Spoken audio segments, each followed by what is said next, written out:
Hi, welcome to Upgrade Your Self-Confidence. My name is Iona. This is the first confidence masterclass in over a year. Can you believe it?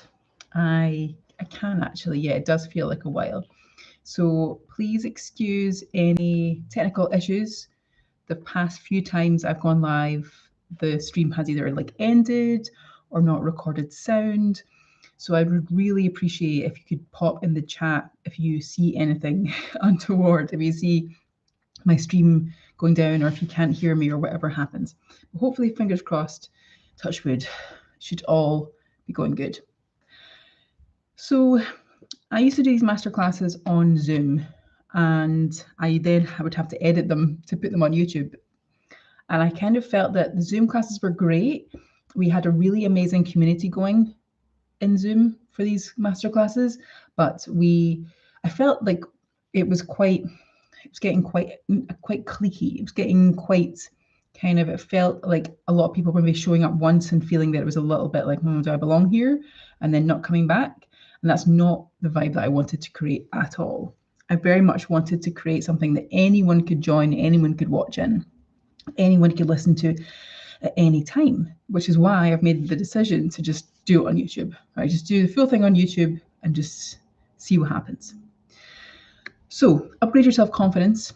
It's all about that very thing, your self-confidence. I am a coach and counselor, and I focus on self-confidence and feeling safe to be seen.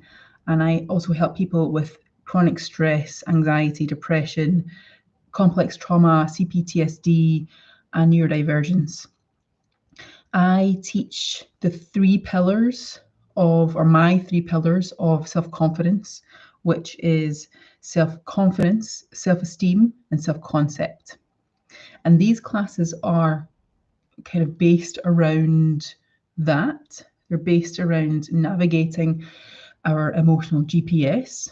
They're about unleashing our authentic self-confidence, right? What's the difference between authentic self-confidence and inauthentic self-confidence? It's how you feel about yourself, right? It is showing up without fear, whereas inauthentic self-confidence is showing up with fear and belief that you have to prove yourself. And I'm also a big fan of boundaries, right? Setting boundaries, having the confidence to set boundaries, and also rewriting our story about ourselves, right? My 3 pillars of self-confidence are self-confidence, self-esteem, and self-concept, right? Self-esteem is how you feel about yourself, right? Deep down, your core feeling, am I not good enough? Am I unworthy? Am I unlovable? Is it unsafe for me? Do I feel unsafe to be seen? Do I feel unsafe? Do I feel like insecure as a person? So that's your self-esteem. Your self-concept is what you think about yourself, right? What you believe to be true about yourself, the stories that you tell yourself about yourself. Self-confidence is these two things joined together, which creates the action, reaction, or inaction that we take or don't take in our everyday lives that really give us the outcome. Okay, like how do we deal with rejection, criticism, and negativity, which is what we're going to talk about today. It's what we're going to focus on today on this masterclass.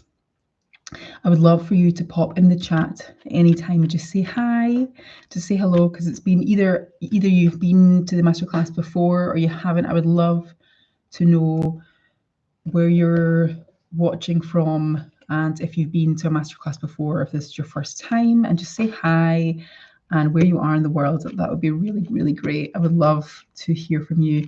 And also, if you could subscribe to my channel, that would be really great. I'll be posting more videos, and I'm tempted to I might do even like live stream extravaganza where I do like a live stream every day for like a week or something like that, you know. And I offer personal one-on-one coaching sessions via Zoom. So it doesn't matter where you are in the world. If you are struggling with self-confidence, self-esteem, if you're struggling with depression, anxiety, if you're struggling with a circumstance, or if you just generally feel like your life can be better, or you're feeling not good enough, then my personal coaching would be ideal for you. And you should be able to find on this live stream in the description details of how to contact me.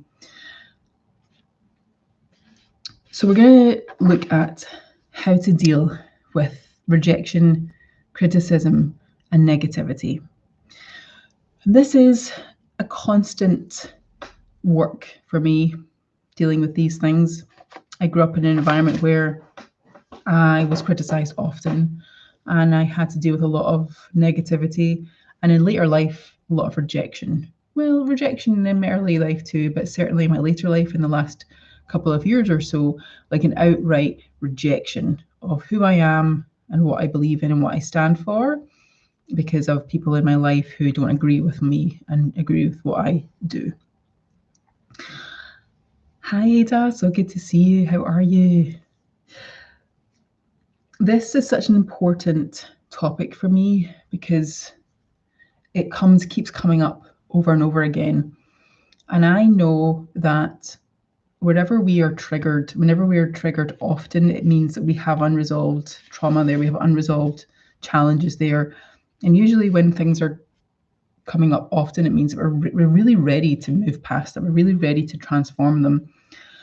And how we transform them really is to go through them, right? It really is to dig away at them a little bit, scratch away at the surface a little bit and see what's going on. Okay, so recently, I've had to deal with a bit of criticism and negativity.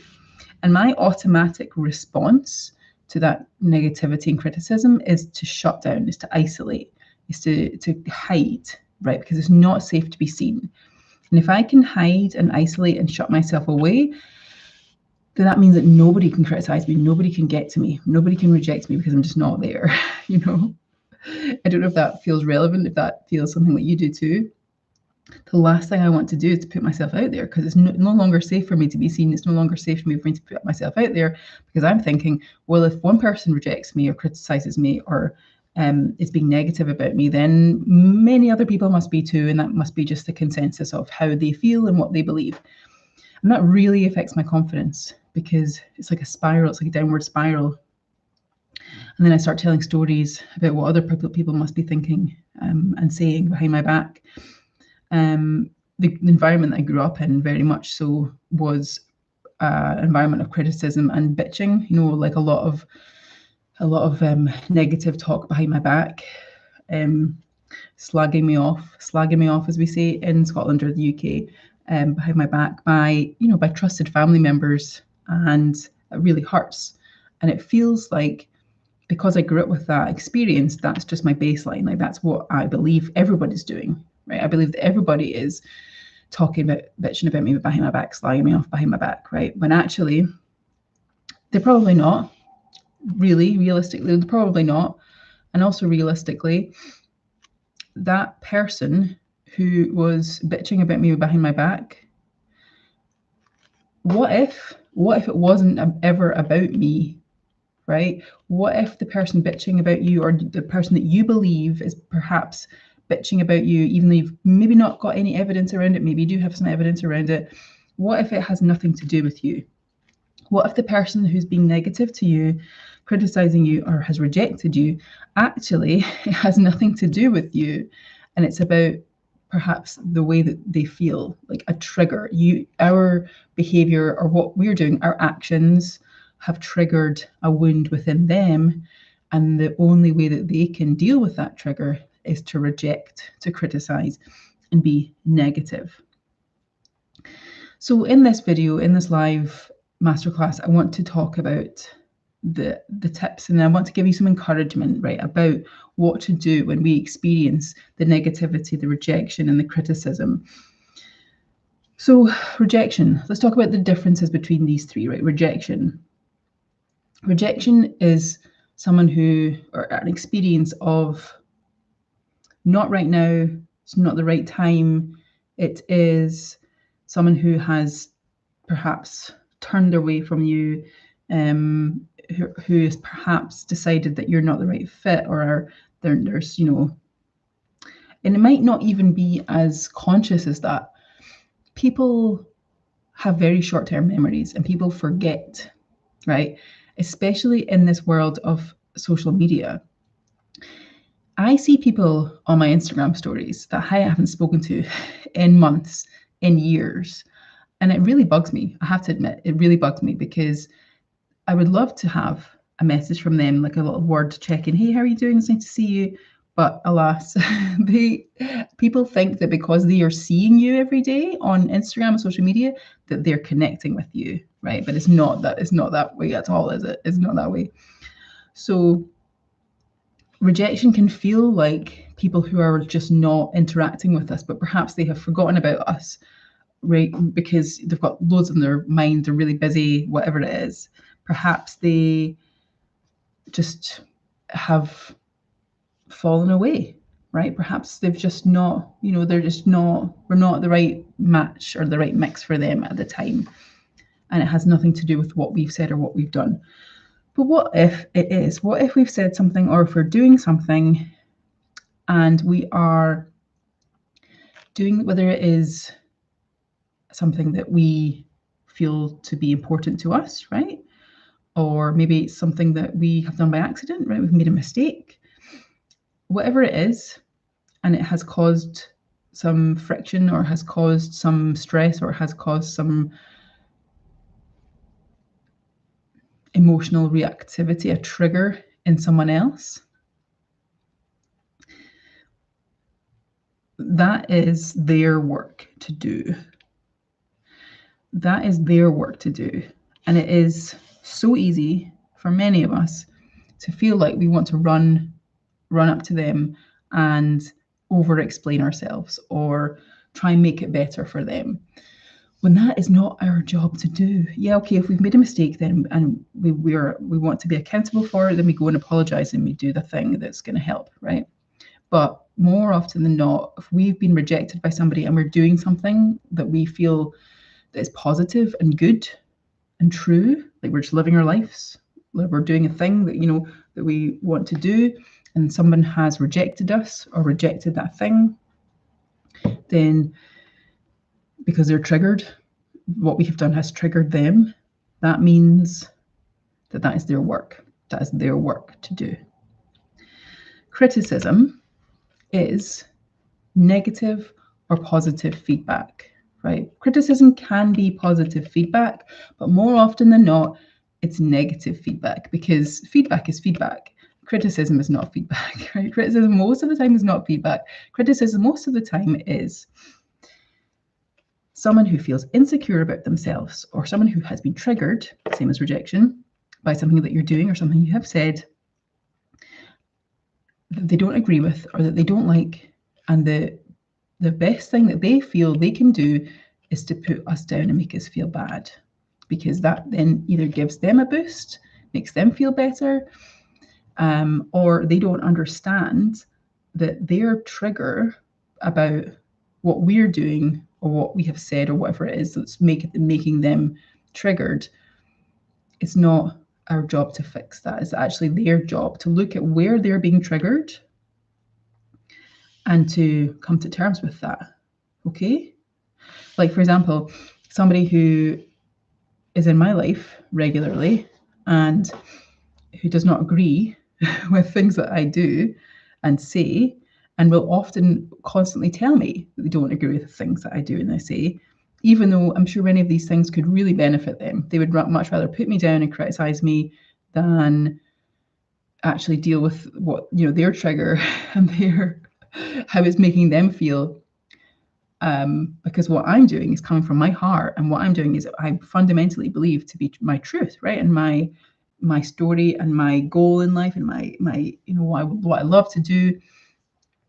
But they see it as being harmful, right? It's being harmful to them, and I'm like, but that has nothing to do with me. It's what is causing that in you to feel like that. What's in your belief system that's making you feel triggered, right? Because our triggers are the parts of us that usually are ready to heal the most, or usually the parts of us that are ready to transform the most. So that's criticism. Negativity can often look like emotional or personal attacks. And they really suck, don't they? Personal and emotional attacks, negativity, whether it's a comment on a social media post or a jibe or jab by a person that's a friend or a family member or somebody random that we've never met before, it can feel really dysregulating. Like, it can feel really hurtful, because if we've grown up in an environment or we've had experiences in the past where maybe someone's personality or how they communicate is through negativity, or we've experienced a lot of negativity and criticism in the past and have been made to feel like we're not good enough, that, like, fundamentally, or that we're fundamentally flawed, then it can really, really hurt us. But what I want to say about all of these things is that rejection does not mean failure. Rejection does not mean failure. Criticism can sometimes be a chance to grow, in terms of if someone's given us some feedback, right? Sometimes we can be like, okay, cool, I'll take your feedback and I'll take it away and I'll think about it and I'll feel into it and I'll maybe implement it. Cool, great, whatever. Or if it's negative criticism, not positive feedback, but negative criticism, that's a really good opportunity and a really good chance for us to ask the self, have a word with yourself. How does this make me feel? And what must I believe to be true about myself to feel this way? Okay, and that's a big one for so many people. How does this criticism and negativity make me feel? And what must I believe is true about myself to feel this way? Must I believe that I'm not good enough? Must I believe that I'm unworthy?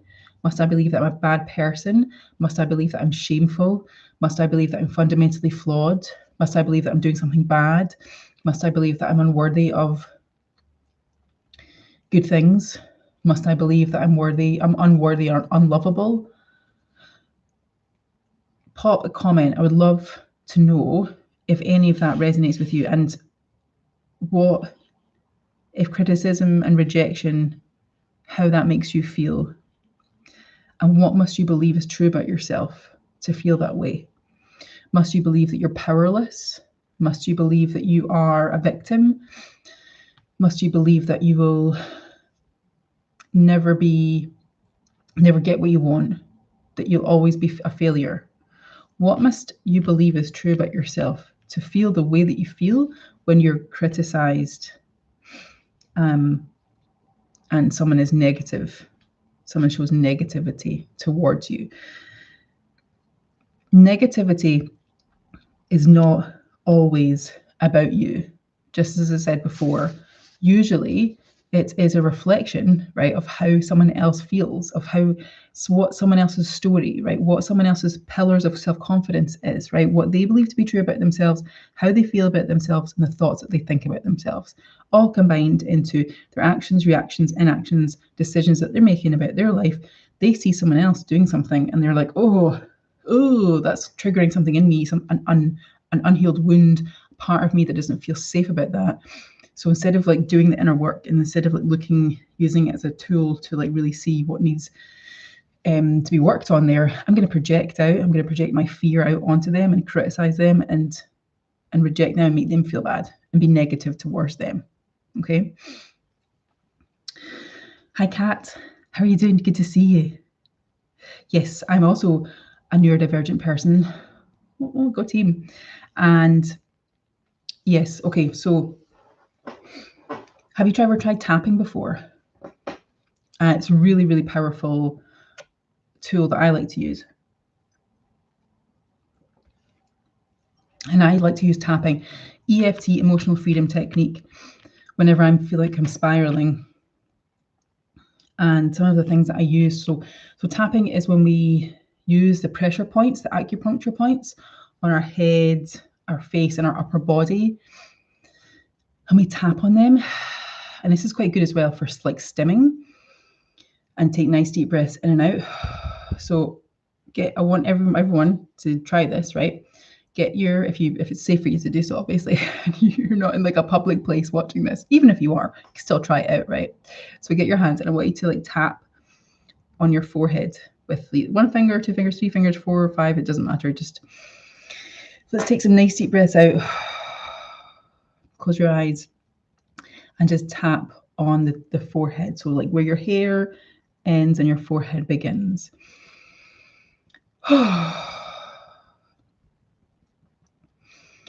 Take some nice deep breaths in and out. And I want you to play with the idea that you are fundamentally good at your core. If you were hypothetically fundamentally good at your core, what would that feel like? What would that be like? Yes, we've made some mistakes. We've done some things.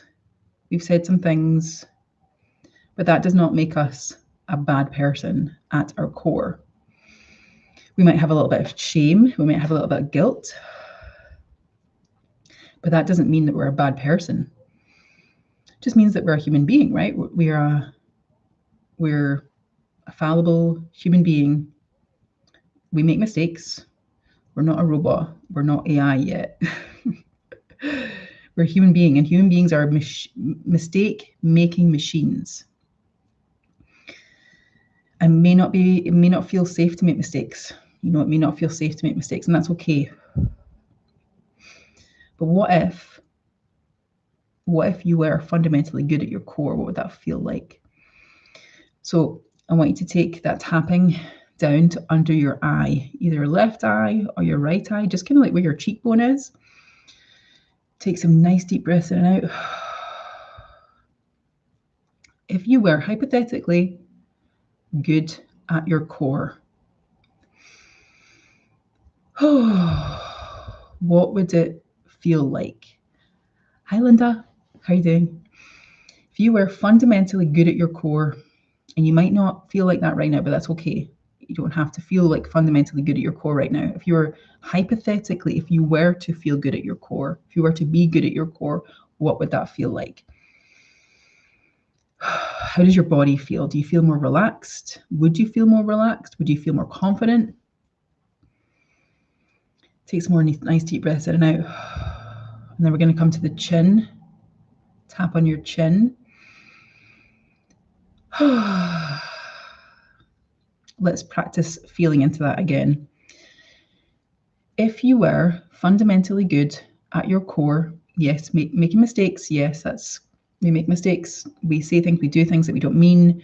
Perhaps we do mean them sometimes. It's perhaps we like to get angry. You know, being angry is actually a really helpful emotion. What if we do all those things, but actually deep down, we are fundamentally good at our core? What would that feel like? What would it feel like if we were criticized by people who were triggered by us and what we're doing because they have an insecurity and they're projecting that insecurity and that fear onto us by criticizing us? They're rejecting us because they're not ready for us yet, or they just don't agree with us, and that's okay. Or they're being negative towards us because maybe they're just having a bad day, maybe they're having a crap day. But that doesn't mean that we're bad people. That doesn't mean that we're not worthy, we're not lovable, that we're not fundamentally good at our core. So what would it feel like to be fundamentally good at your core? What would it feel like to be fundamentally good at your core and be criticized and be rejected and have negativity projected onto you? Do you think, does it feel like it's really such a bad thing? Like, is it gonna be the end of the world? Or can we understand like that actually sometimes it has nothing to do with us? Okay, and now we're going to tap on the collarbone. Oh, yeah, there is a lot of projection in this world because there's a lot of hurt people in this world. There's a lot of people who have had trauma, right? Childhood trauma, trauma in their adult life that haven't processed it, who can't process it. I don't have the tools because we're not given a toolbox. We're not given a guidebook on how to self-soothe ourselves or to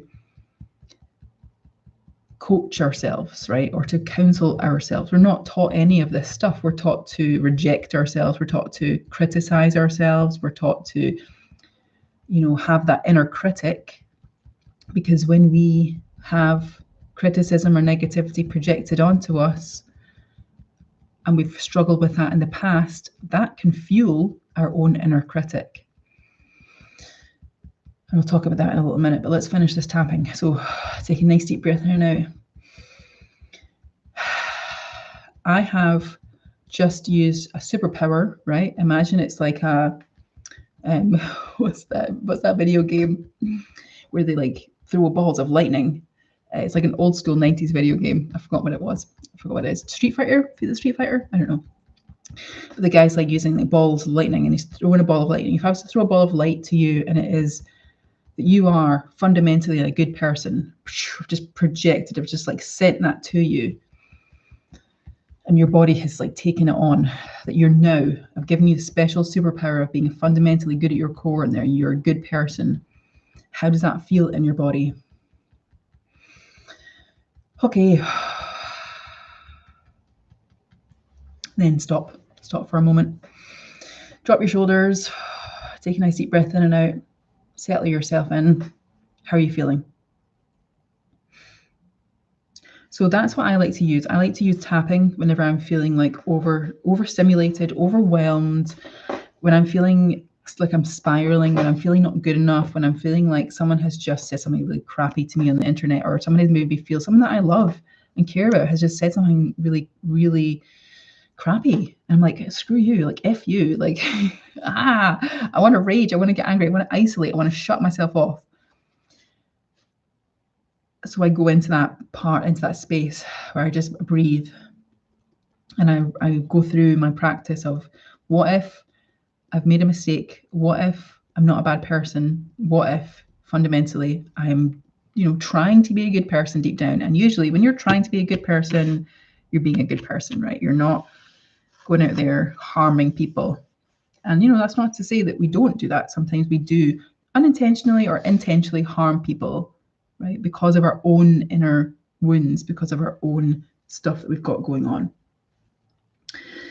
So this past week, I have been doing a lot of thinking and feeling into rejection and criticism that people have for me and my work, right? And I freaking love my work so much.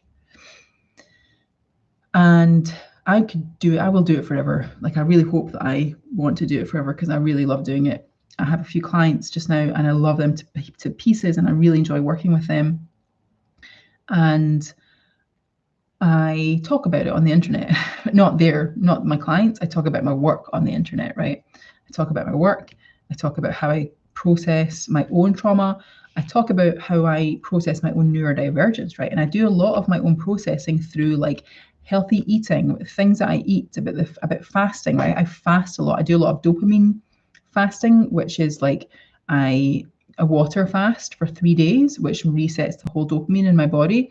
Don't recommend it unless you're experienced in fasting. But I love it and I've been doing it for a while. I've been fasting for about 10 years and I just recently started water fasting for 24 hours, 48 hours, 56 hours, 72 hours. I got to 72-hour water fast and I felt amazing and I could really feel the benefit of doing that for my ADHD and my autism. It was so good. Well, a lot of people don't like the idea of not eating for 3 days, right? Because that to them is like, oh, you're starving yourself or you've got some eating disorder or whatever it is, blah, blah, blah. And they like to tell me, they like to remind me that they don't agree with it. And it really frustrates me because I would never go out there and tell someone that what they're doing is wrong. I would never go out there and criticize someone or be negative about something that someone's doing, yeah, okay, I might disagree with what they're doing, but I would never tell them what they're doing is wrong. I might say, I disagree with you and what you're doing, but I would never say what you're doing is wrong. I would never say what you're doing is harmful, what you're doing is blah, blah, blah. So I really had to do some inner work this week.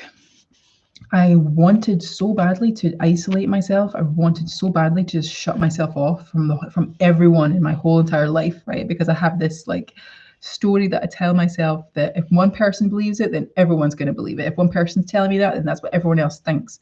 And that's just not true. It's just not my truth. Really fundamentally deep down, it's not true. Just because one person thinks it, one person says it, doesn't mean that it's true. And also, it's really all about the parts of that person that are unhealed. That person has wounds around food, around fasting, around the work that I do. Therefore, it hasn't got anything to do with me. I'm simply the thing that's creating the trigger, right? I'm just the catalyst. I'm the catalyst that's creating the trigger within them. And that trigger really is their work to heal. It has nothing to do with what I'm doing. It's their work to heal. And do you know what?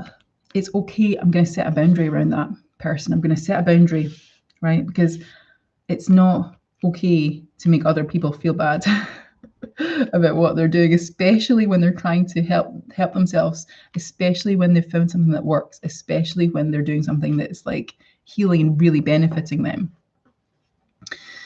And Linda, I love what you said. They're not all people like when you start to feel good about yourself, when you start setting boundaries and so on. So yes, absolutely. Boundaries are so important. Like when we set boundaries and people aren't happy with those boundaries, that is evidence that we need the boundaries in the first place, right? Let's just feel into that for a second, right? Set a boundary with someone and they're not happy with me setting that boundary. That is evidence that I needed to set the boundary in the first place. It's not evidence that I'm a bad person. It's not evidence that the boundary is wrong. It's evidence that that boundary needed to be set in the first place. And that is a really, really good indication that that boundary needed to be set in the first place. If people are frustrated with you about your setting boundaries, then that is really good. It's a good sign that that boundary needed to be set for sure. So here are some tools that I like to use to deal with negativity, criticism, rejection. Tapping, the thing that I just showed you. Sometimes it's hard to remember to do it, especially when I'm in a rage, especially when I'm angry, because anger is such a powerful emotion, because anger means that you're ready for something different. Anger means that you're frustrated, you're pissed off with the current circumstance, and you know that you deserve something better. That is all anger is. Anger is not bad. Anger is helpful. Anger can become concerning when we start lashing out and being violent or being aggressive.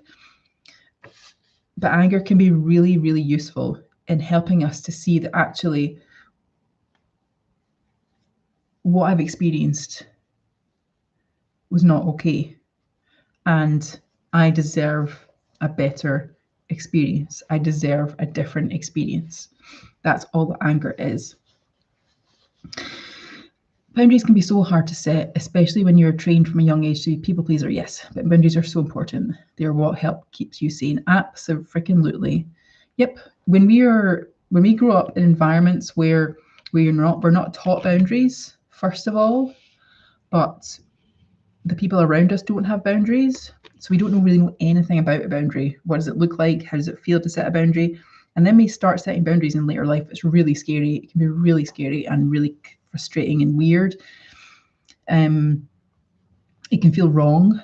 It can feel like risky. It can feel super risky. Like if I set this boundary, then I'm going to get rejected by these people. I'm going to criticized by these people. And do you know what I say to that? If you get rejected by people for setting a boundary, then they're not your people. And you will meet people who respect your boundaries, who also have boundaries, right? So there are 8 billion people on this planet. There are 8 billion people here.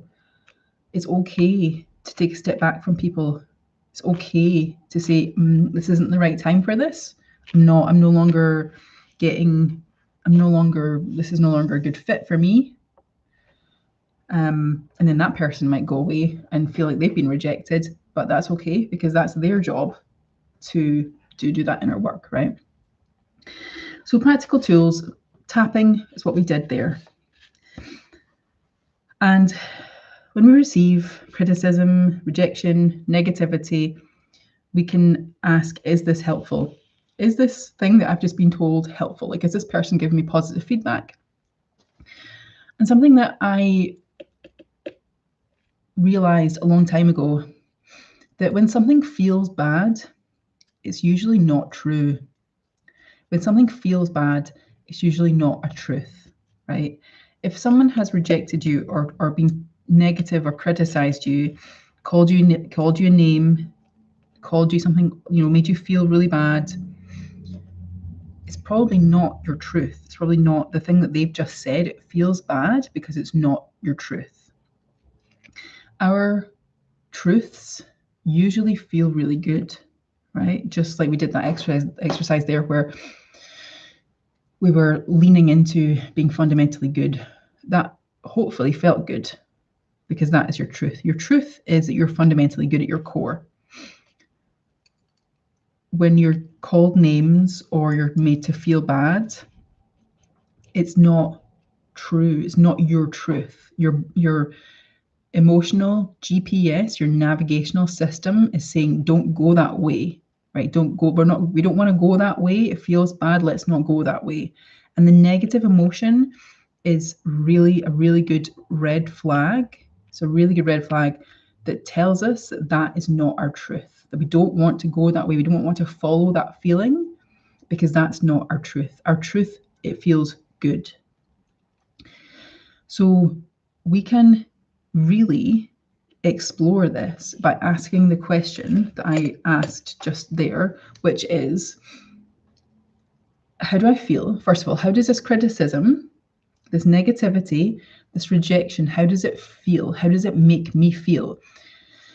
And does it make me feel sad, angry, depressed, rejected, abandoned, not safe, powerless?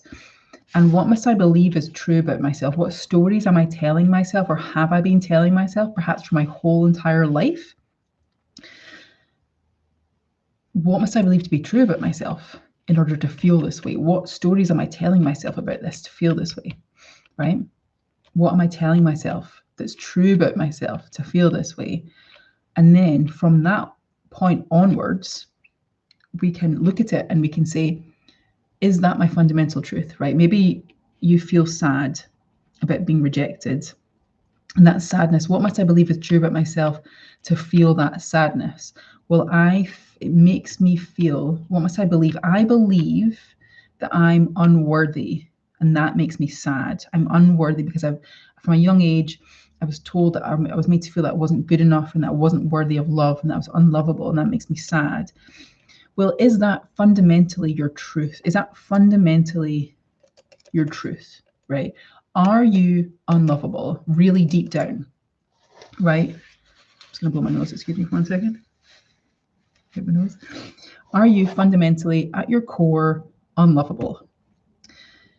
No, you're absolutely lovable. Doesn't matter what you did or what you haven't done. Doesn't matter what mistakes you've made.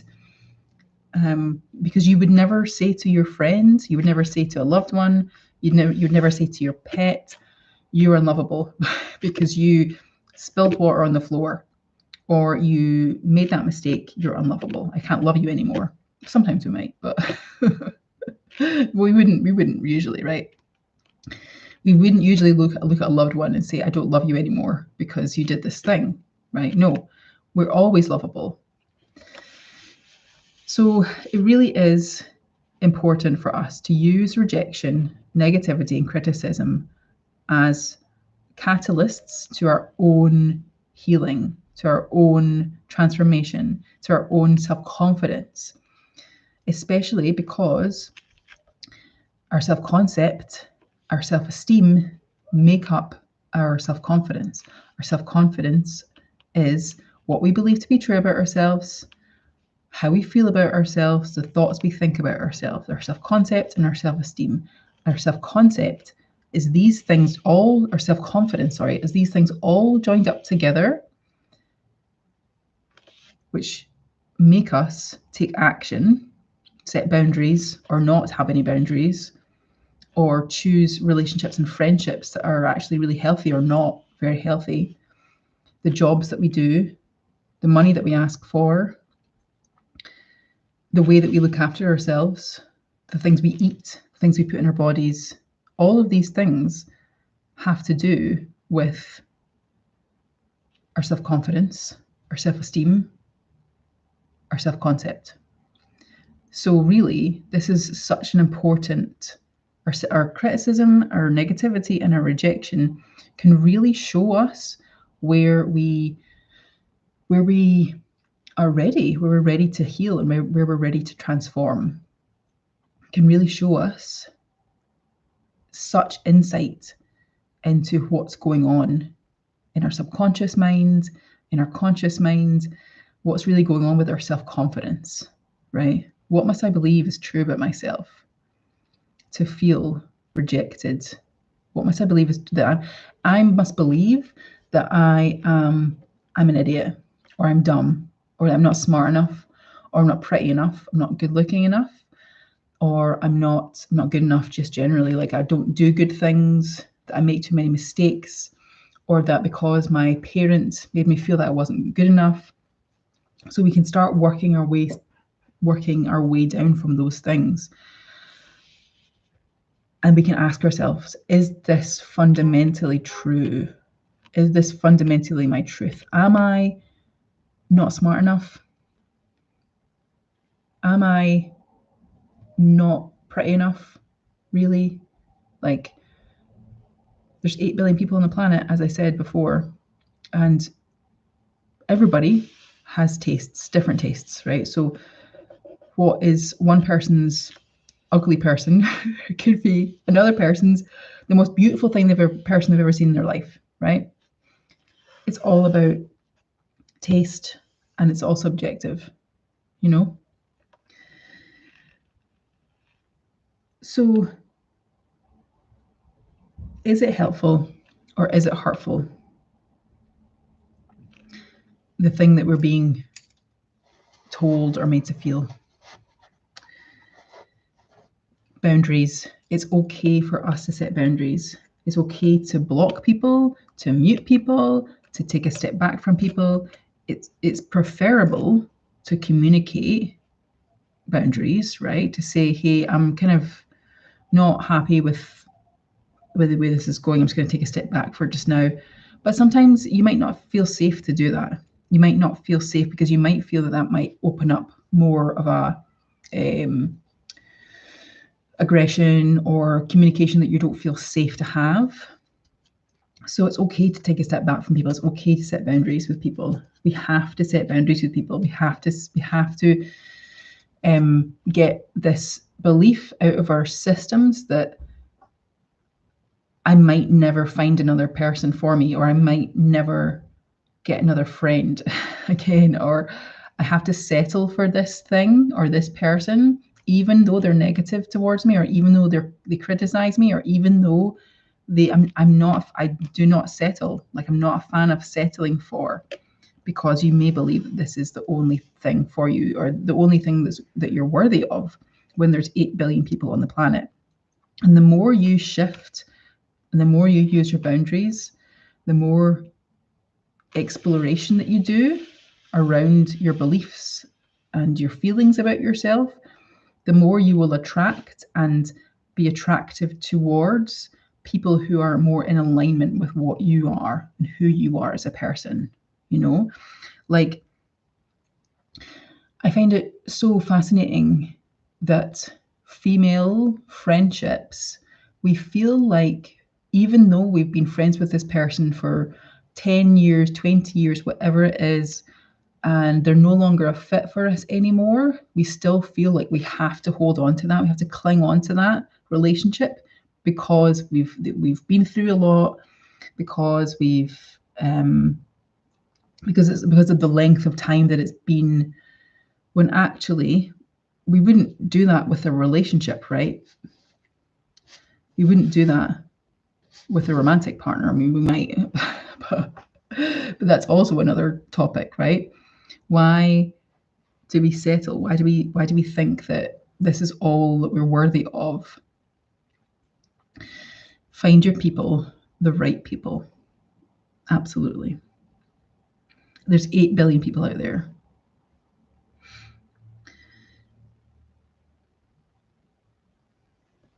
I offer a lot of support around these topics with my personal private coaching. And I always encourage leaning into support, leaning into verbal ventilation, right? Talking things through with somebody who is able to hold space for you, with someone who is able to hold space for you without judging, without criticizing. Many of us don't have those people in our lives, like friends and family members, that can do that for us. So it can be really helpful for us to find a professional who can do that for us. Sometimes it takes a while to find the right professional who can actually do that for us. But I really, really am such a big fan of building a support network that includes a professional who can help you out. Here's a question. What if you feel intense pain and panic, not anger, when rejected because it seems to matter so terribly much? How do you get past feelings of so overwhelmed to address the triggers and not avoid them? So I would explore the pain and the panic. So the pain, what must I believe is true about myself to feel pain and panic? And it's okay to feel those feelings. And of course, our relationships matter so much. But deep down, what do they mean? Like, what must I believe is true about myself to feel those feelings? And yeah, I absolutely get it. Pain and panic, because we are primates. We are herd, like tribal animals, and in our primate brain, we see rejection as potential death. You know, like primates in the wild, if an adult or a child is rejected from the tribe, then they are open to attack from either from wild animals or other tribes or whatever it is, other groups. That part of our brain still exists, even though we have quote unquote evolved, or whatever you want to believe, whatever your belief system is. That part of our brain still exists. So of course we're going to feel panic, we're going to feel pain, we're going to feel like it's not, like we're unsafe when we get rejected, because we associate, our brain associates rejection with potential death. So that's why it's so important for us to explore that and to give ourselves some compassion, to really help ourselves work through it. What must I believe is true about myself? That I'm in danger, that I'm never going to find another group or person. I have gone through family rejection in the last few years, and that has been so tough, because nothing can really ever heal that wound. It's really fascinating, and also just very strange that there's like a part of you that, like, I don't know if anyone can empathize with this, but when we experience parental rejection or family rejection from that family group, it does something to the psyche. It does something to the soul as well, I think. That is like a fundamental lack of safety. It's like a lack of safety and security. And once we've gone through that grieving stage, and this also might be true of like friendships and things as well. Like there's like a grieving stage that we have to go through sometimes when we're setting a boundary, or we're stepping away from something, or perhaps we're ending something. We really have to give ourselves time to grieve it. Once that grieving stage has finished, we're left with a kind of emptiness. And it's really useful to fill that emptiness with healthy relationships. Not with shopping or spending money, not with booze and drugs, not with unhealthy relationships and whatnot.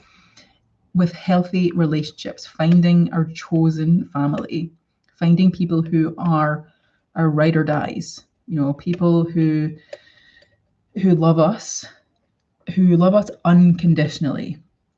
Because many of us were loved conditionally, or felt like we were loved conditionally, right? I will love you if you get good grades in school, or I will love you if you marry this guy, or I will love you if blah, blah, blah, blah, blah. That's not healthy, and that's not conducive to good mental health. Feeling like we are loved conditionally if we could only get the thing. So finding healthy, supportive relationships is really challenging, especially if you are neurodivergent, or if you see rejection and criticism and you want to isolate.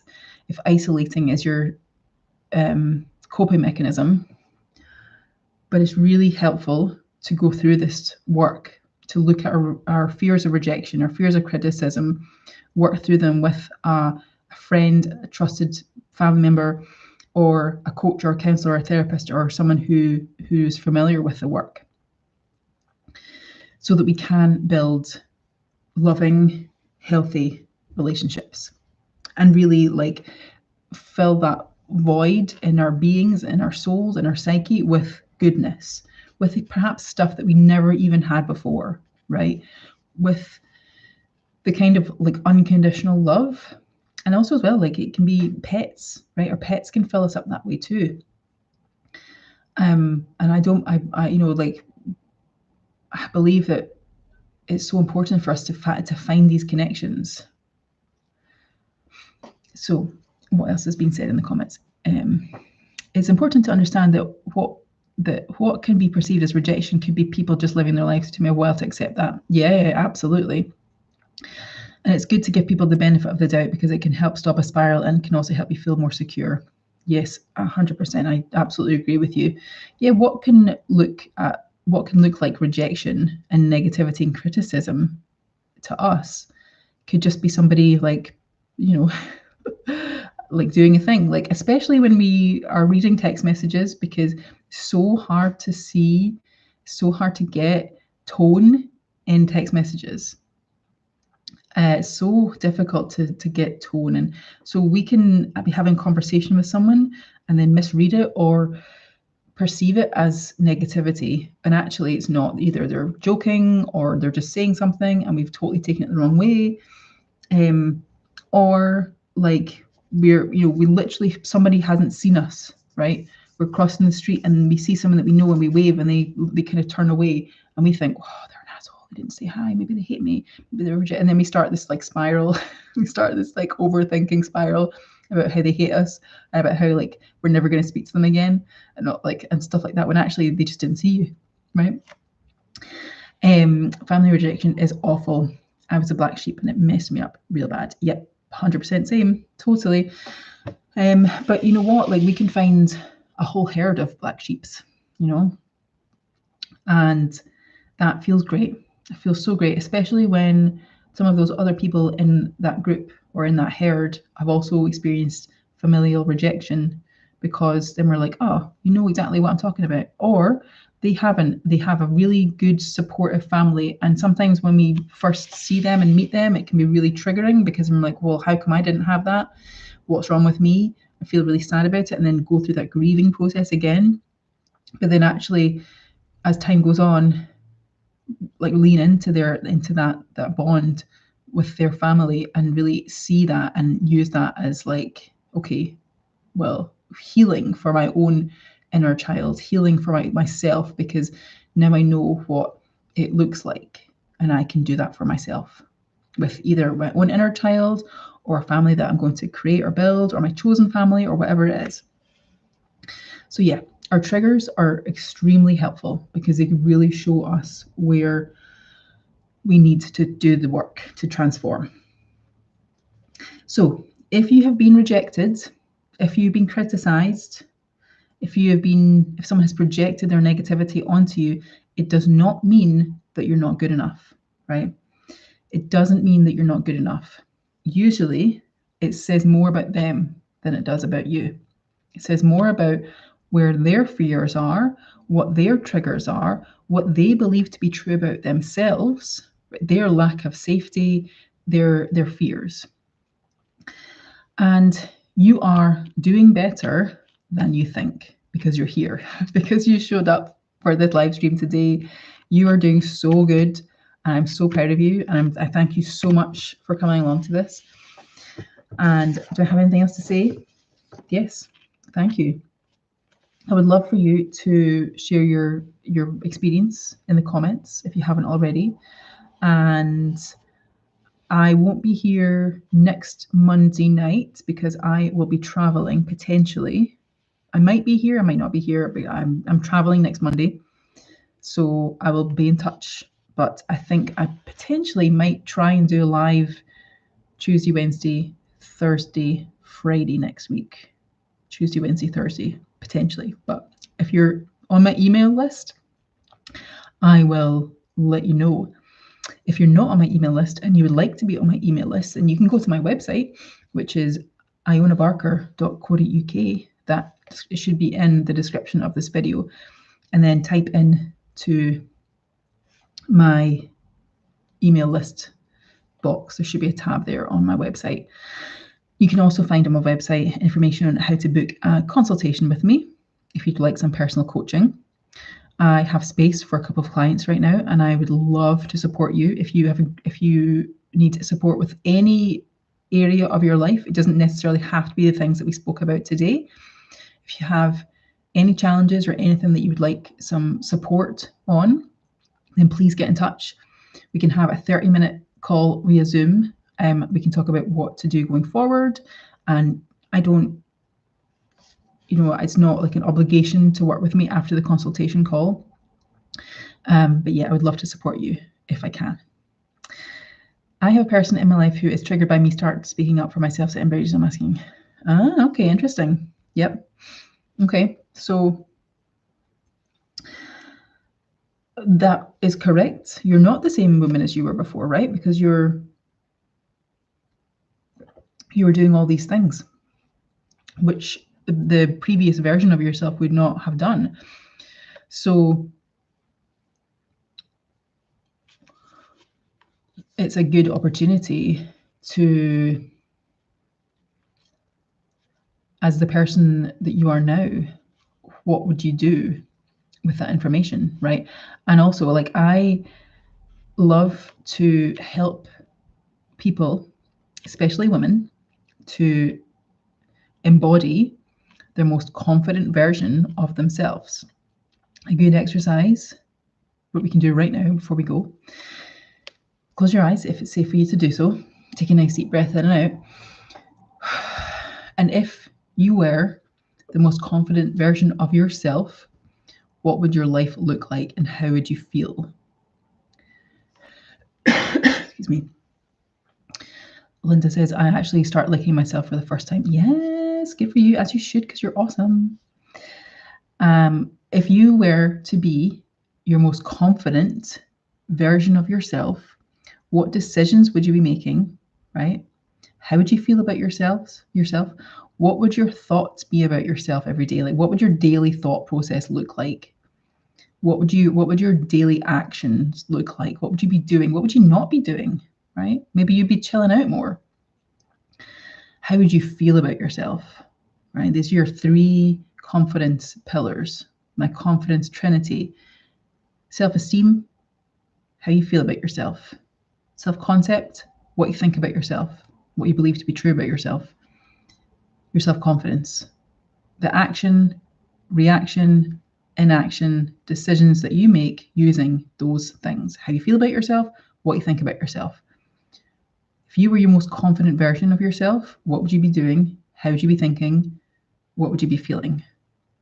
What decisions would you be making? What things would you not be doing? What boundaries would you be setting?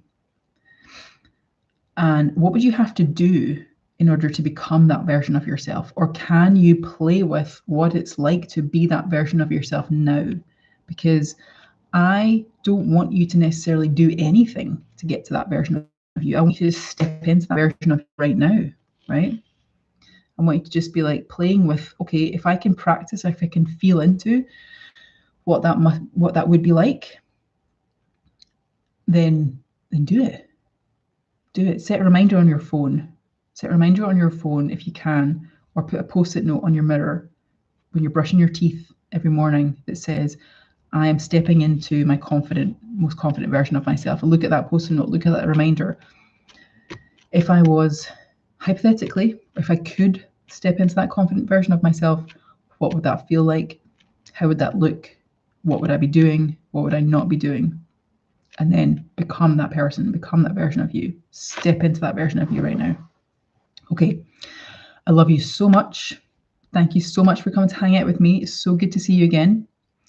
And this is on YouTube, so you can come back and watch this anytime. I will see you next week, potentially. I'll let you know via email. Subscribe to the channel if you haven't already. Please give this video a like. And yeah, love you lots. See you soon. Bye. Thank you. Bye.